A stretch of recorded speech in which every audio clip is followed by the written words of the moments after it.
Alors, pour pratiquer l'itération et utiliser l'action boucle, on va démarrer avec une nouvelle application et on va se mettre dans un contexte très simple. Vous êtes à la tête d'un organisme de formation, vous avez des inscrits à travers d'une application à des formations et vous avez un statut de suivi. Il est inscrit ou il n'est pas inscrit à une formation. Donc, l'idée ici qu'on va faire pour pratiquer cet exercice, c'est de créer une nouvelle application dans laquelle vous allez avoir des utilisateurs connectés.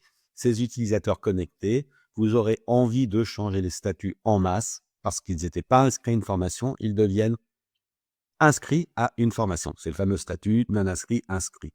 L'idée, c'est d'avoir des utilisateurs. Dans mon exemple, j'en ai créé 4, j'en ai invité 4. Vous voyez qu'ils sont tous inscrits à l'application et ils ont tous un statut de suivi de formation qui est non inscrit.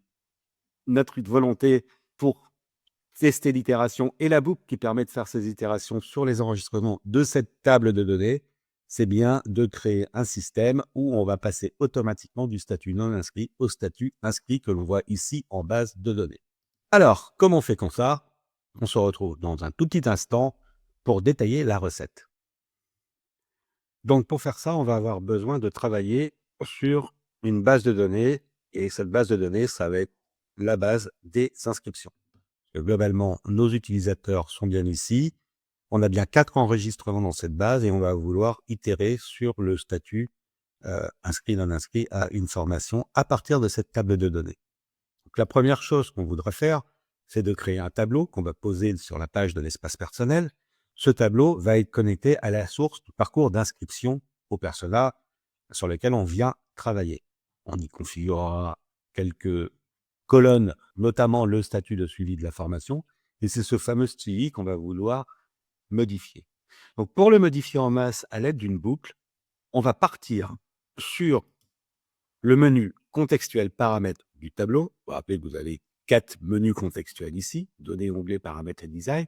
Et quand on descend en bas de ce menu contextuel, on voit qu'on a tout un ensemble d'actions qui sont des actions multi-select. Alors, une action multi-select, ça veut dire quoi donc ça? Ça veut dire que c'est un parcours qui va être associé, relié aux enregistrements qui sont ici, qui permettent de faire une action dans ce parcours. C'est la fameuse boucle. Donc, typiquement, ici, je pourrais activer l'envoi d'un email. On enverrait un email à chacun de ces utilisateurs à partir de cette action. Je peux terminer des parcours. Ça marche quand on est sur des systèmes de suivi d'invitation et d'inscription. On regardera ça à un autre moment dans la formation. Supprimer des enregistrements. Là, on donne la main à l'utilisateur pour qu'il supprime des lignes dans la table de données. Désarchiver et archiver, la possibilité d'afficher ou de masquer un enregistrement de cette table de données. Et surtout, on a la possibilité d'ajouter des actions personnalisées. Nous, ce qui va nous intéresser, c'est bien de créer cette fameuse itération pour modifier le statut d'inscription à une formation. Donc, je vais cliquer sur le petit plus et je vais, comme ça, créer un nouveau parcours et vous allez voir tout de suite que ce parcours, il est automatiquement libellé, multi-select action suivi du nom du parcours sur lequel vous travaillez. Ici, on parle bien des inscriptions des utilisateurs à l'application, avec par défaut une page, une sauvegarde d'enregistrement et une boucle. La page, c'est juste un accueil. C'est que quand vous allez cliquer sur le bouton, vous allez pouvoir indiquer à la personne qui accède à cette fonctionnalité ce qui va se produire lorsqu'elle va aller un peu plus loin. On n'est pas obligé de la mettre. Parfois, c'est intéressant, parfois, ça l'est moins. C'est vraiment au choix du maker dans le cadre de sa recherche de l'expérience utilisateur. La sauvegarde permet d'enregistrer les enregistrements, et ça, c'est important, puisqu'on va pouvoir comme ça vraiment impacter ces enregistrements qui sont reliés à cette action avec les évolutions. La boucle va vous permettre de paramétrer l'action que vous voulez faire, et la redirection, une fois que j'aurai appuyé sur le bouton continuer de la première page, me renverra dans l'espace personnel, puisque ce qu'on lui a demandé de faire, on pourrait faire en fait encore une fois tout un ensemble de redirections différentes en fonction du choix et donc de l'expérience utilisateur. Je reviens à ma boucle, vous voyez qu'elle est ici, et elle est également préconfigurée. Alors, elle est préconfigurée sur quoi? Sur des enregistrements et une table. Donc ici, sur la partie haute de votre panneau de configuration, c'est là où vous dites Je veux faire des itérations sur une table de données. Donc, typiquement, nous, on s'intéresse à la table de données des inscriptions. Et je veux itérer sur les enregistrements de cette table de données. J'aurais pu itérer sur le résultat d'une action call API.